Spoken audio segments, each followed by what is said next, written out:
Pregnant বা গর্ভবতী মহিলাদেরকে নিয়ে ভুলেও কবরস্থানের সামনে দিয়ে যাবেন না। যদি যান তাহলে 3 থেকে 4টি ক্ষতির সম্মুখীন হতে পারেন। এটা পরীক্ষিত একটা জিনিস। গত কিছুদিন আগে একজন আমাকে ফোন করে বলছে যে হুজুর, আমার বাচ্চা তো সবকিছু ঠিক ছিল, কিন্তু কি কারণে আমার বাচ্চাটা নষ্ট হয়ে গেল বুঝতে পারলাম না। তখন তিনি বলছেন যে আমি রাতের বেলায় কবরস্থানের পাশ দিয়ে একদিন রাতের বেলা হেঁটে যাচ্ছিলাম, তারপর থেকে আমার কাছে কেমন জানি অনুভব হয়েছিল, তারপর থেকেই হয়তো আমার বাচ্চাটা নষ্ট হয়েছে। তখন আমি দেখলাম যে আসলে কোরআন হাদিসের মধ্যে এইসব বিষয়ে কোনো কিছু বলা আছে কিনা। প্রিয় ভাইয়েরা আমার, জিনেরা সাধারণত একটা আবর্জনার মধ্যে থাকে, আর আমাদের দেশের কবরস্থানগুলি হচ্ছে এমন, এগুলি আমাজন জঙ্গলের চেয়ে আরো বেশি অবস্থা খারাপ। কিন্তু বিদেশে আপনার ইউরোপে, আমেরিকাতে তাদের যে কবরস্থানগুলি আছে সেগুলি খুব ফিটফাট থাকে, খুব সুন্দর থাকে। কিন্তু আমাদের দেশের কবরস্থানের যা অবস্থা, আপনি ঢাকা আজিমপুরে কবরস্থানে যাবেন, গিয়ে দেখবেন সেখানে কয়েক হাজার সাপই মনে হয় আপনি পাবেন, যা অবস্থা।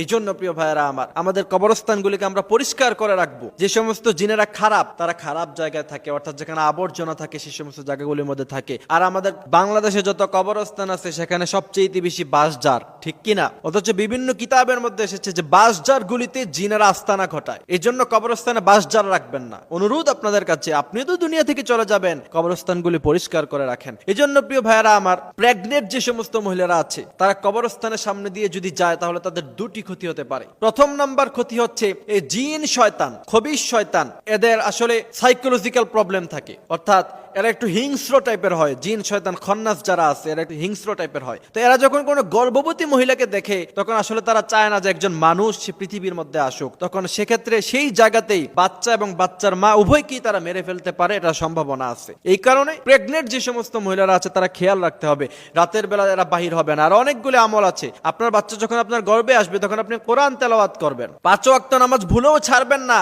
কারণ আপনি যদি তাকে পেটে ধারণ করা অবস্থা খারাপ কাজ করেন, দুনিয়াতে আসার পরে সেই বাচ্চা থেকে আপনি খেদমত, সেই বাচ্চা ভালো হওয়া, সেই বাচ্চার আদব আখলাক ভালো হওয়া আশা করা সম্পূর্ণই বোকামি। আপনি পেটে থাকা অবস্থায় নর্তকীদের নাচ দেখেছেন, আপনার সন্তান পেটে থাকা অবস্থায় আপনি ক্লাবে গিয়েছেন, বারে গিয়েছেন, ছেলেদের সাথে আড্ডা দিয়েছেন, এই সমস্ত খারাপ কাজগুলি করার পরে কি করে আপনি আশা করেন যে আপনার ছেলে সন্তান ভালো হবে? কখনোই ভালো হবে না। এই জন্য প্রিয় ভাইয়েরা আমাদের মা বোনদেরকে বলে দিবেন, নিজেরাও খেয়াল রাখবেন, প্রেগনেন্ট থাকা অবস্থায় কোনো মহিলা যাতে কবরস্থানের পাশ দিয়ে না যায়। দ্বিতীয় নাম্বার যে ক্ষতি আপনাকে করতে পারে সেটা হচ্ছে, আপনাকে যদি একদম মেরেও না ফেলে তাহলে কমসে কম আপনার বাচ্চার উপরে তারা বদ নজর দিবে, খারাপ নজর দিবে, অথবা তাদের আসরের কারণে, তাদের তাসিরের কারণে আপনার বাচ্চা পঙ্গু হতে পারে, আপনার বাচ্চা প্রচন্ড জিদি হতে পারে, আপনার বাচ্চার ব্রেনে সমস্যা হতে পারে, এই জাতীয় অনেকগুলি সমস্যা হয়ে যেতে পারে।